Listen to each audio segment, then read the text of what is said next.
우리가 마귀의 영역에 살 때는요, 그 마귀의 것으로 살았습니다. 마귀한테 배운 대로. 우리가 그러니까 세상에 살 때 예수님을 알기 전에는요, 그냥 마귀의 우리 왕은 마귀였어요. 그랬습니다. 지금은 우리 왕은 예수님이잖아요. 그때는 우리 왕이 마귀였어요. 그러니까 마귀한테 뭘 배웠을까요? 마귀의 가장 핵심, 마귀는요, 하나님이 되려다가 만자예요. 하나님의 자리를 차지하려다 만자입니다. 그러니까 이 하나님이 되려는, 그러니까 온 우주의 창조주와 근본자 되시는 아주 중심적인 이 자리를 차지하려고 했던 것입니다. 마귀가. 그게 마귀의 가장 큰 특징이죠. 그래서 우리가 그 예수님 믿기 전에 살았던 삶이 그냥 한마디로 가장 큰 걸 잡으라고 그러면 뭐냐면, 그러니까 자기중심적인 삶, 내 생각대로, 그러니까 내가 원하는 대로입니다. 그래서 우리는 그렇게 살았어요. 그러니까 내가 원하는 대로, 내 중심으로, 그러니까 모든 우주가 다 내 중심이 되어야 합니다. 그렇게 살았어요. 그런데 그렇게 살기는 쉽습니다. 내가 하고 싶은 대로 사니까. 내가 하고 싶은 대로 막 이렇게 살아가니까 쉽기는 쉬운데, 그게 결국은 뭐였냐면요, 멸망의 길이었다는 것입니다. 그게 판명이 됐어요. 멸망의 길이라는 게. 그런데 이제 우리가 세상에서 전혀 배워보지도 못하고 듣도 보지 못한 거를 교회 와서 이제 알게 된 거예요. 뭐냐면은, 아니야, 중심이 하나님이셨어. 창세기 1장 1절. 태초에 하나님이 천지를 창조하시니라. 하나님이 중심이시구나. 그럼 이 우주의 중심은 뭐냐? 예수님이라는 거죠. 예수님입니다. 그러니 지금까지는 내가 중심이 되어서 내가 하고 싶은 대로, 내가 그냥 먹고 싶은 대로, 그냥 뭐 술도 마시고, 뭐 담배도 피우고, 뭐 마약도 하고, 뭐 하고 싶은 대로 했죠. 뭐든 그냥 내 마음이 원하는 대로, 몸이 원하는 대로 다 하고 살지 않았습니까? 욕심과 탐심을 막 부리면서 끝도 없이. 그런데 이제 예수님 안에 딱 들어오니까, 이거는 중심이 내가 아니라 예수님이신 거예요. 그리고 그분의 말씀이 이제 법이 되는 겁니다. 그리고 그 말씀을 지키면서 이제 내 존재감이 생겨나는 거예요. 예수님의 통치를 받는. 그러다 보니 이제 우리는 당연히 이제 지금까지 내 중심이 되어서 살던 여기에서 벗어나서 이제 예수님의 중심으로 딱 가려니까 이게 쉽지 않죠. 처음에는 모르니까 이제 막 들어와요. 모르니까 딱 왔는데 중심에 내가 당연히 앉아야 되고 내가 서야 되는데 그 중심에 예수님이 딱 있는 거예요. 그러니 이걸 어떻게 해야 될지를 모르니까 자꾸 그 예수님을 치우고 내가 막 중심이 되려고 하는데요. 여러분, 진리와 원리는 결코 불변합니다.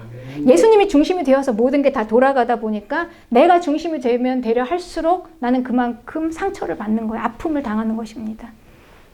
내가 빨리 물러나야 됩니다. 예수님 중심 되어드리고 그 옆으로 빨리 물러나서 살아야지 그게 이제 사는 법이에요. 그럼 하나님이 그런 자를 높이십니다.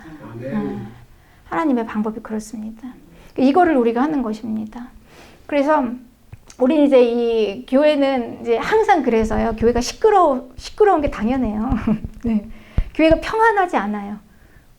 마귀를 섬기던 자들이 다 와가지고 구원받고 이제 예수님을 섬기는데 이 라이프 스타일이 갑자기 얼마나 혼란스럽습니까? 그러니까 이거를 우리가 모르면 죄를 지으니까 배워야 합니다. 또 자꾸 알아가야 합니다. 알아야 하죠.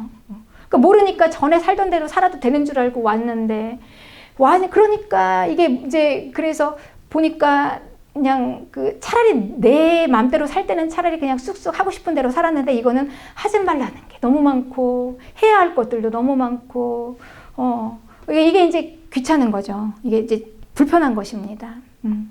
그래서 이제 여기서 이제 우리가 많이 이제 시험에 들고 이러면서 이제 하나씩 배워가고 알아가는 것입니다. 그래서 나 못하겠다, 도저히 못 가겠다, 나 더 이상. 그러면 이제 어떻게 할 수가 없는 거예요. 예, 하나님도.